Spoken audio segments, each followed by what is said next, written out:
We want to take you on a journey of our latest remodel of our kitchen. We have done small remodels over the years, but this one is what we're calling a grown-up remodel. We are removing a wall in between the kitchen and the living room. The house is a 1981 mobile home that we have remodeled, added on to, and have really enjoyed making transformations over the years.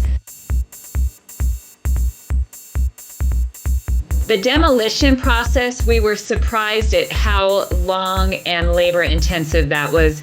To remove the wall, you have to remove electrical. There was a lot of other things that I wasn't aware of that went into removing a wall when we came up with the idea.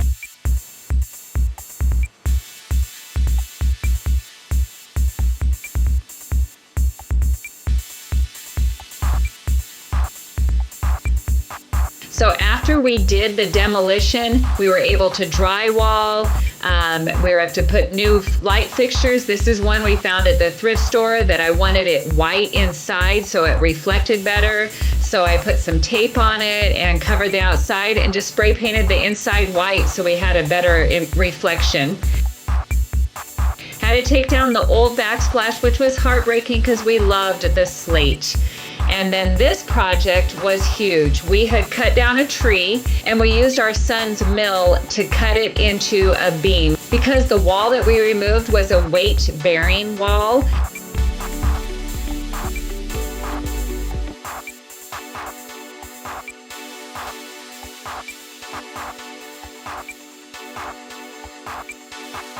so we had quite a bit of work to get the beam ready, but it ended up being 8 inches by 8 inches,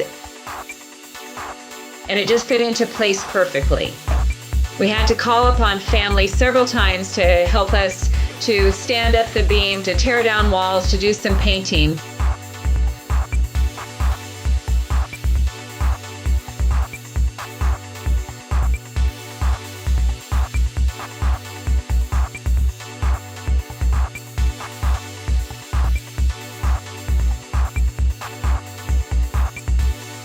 Moving electrical, luckily Ross knew how to do that. We had to move our dining light over and we put on a new 5 bulb fixture to go above the island. Absolutely beautiful. But the problem is we had the beam where the 2 sides of the houses come together. We had to cover that. So we used insulation foam. I scratched it up and made it look like wood, put little knots in it.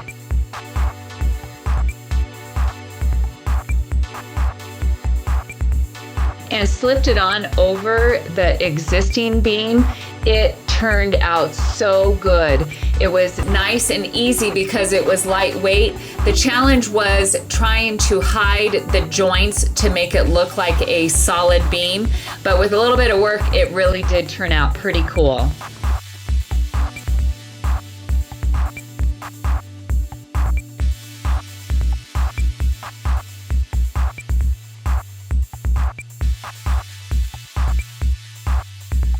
The stain we used was actually leather balm coloring, and that gave it a more natural look. And then we covered the ends with some vinyl strapping to make it look like it was metal strapping, and it tied in fantastic.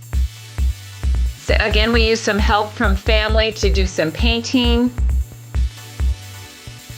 Trying to tie the floor in between the 2 halves of the houses was a challenge, but again, with a little bit of time and work, it worked out fantastic.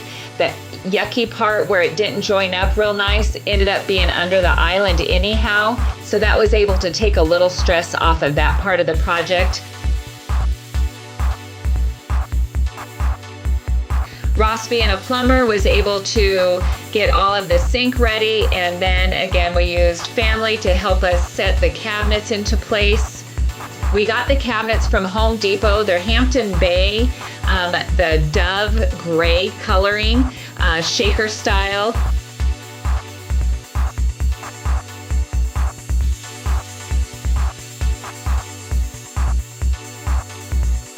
And then we just was actually able to use the hardware off of our old cabinets and put those onto the new ones. The old cabinets went into my sewing room, so that was fantastic. We were able to repurpose those. We used a local company, Castle Innovation, to do the granite tops, and watching them put it in was actually just so fluid and impressive. These pieces are incredibly heavy and they just put them right into place. It was fantastic to watch.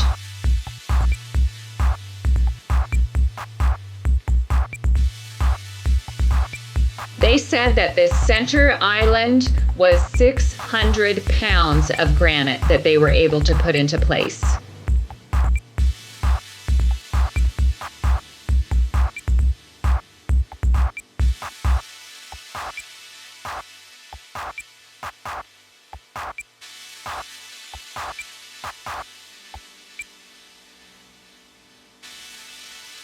The backsplash was a peel and stick backsplash that I would highly recommend.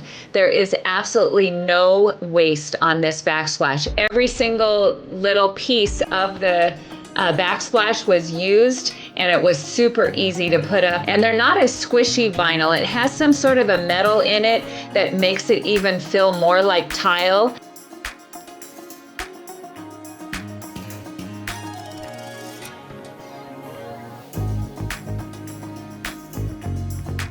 So we just finished it off with some adhesive trim, and we got to put up a vent hood. We had not had a vent hood in our previous kitchen, so Ross vented outside, and then we put up this hood, and it just turned out fantastic.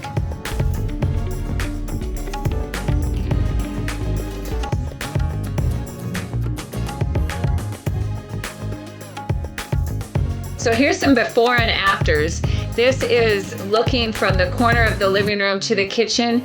Now it is just a totally different view. This is my favorite though. From the south side of our living room looking to the kitchen, this was the before and this is the after.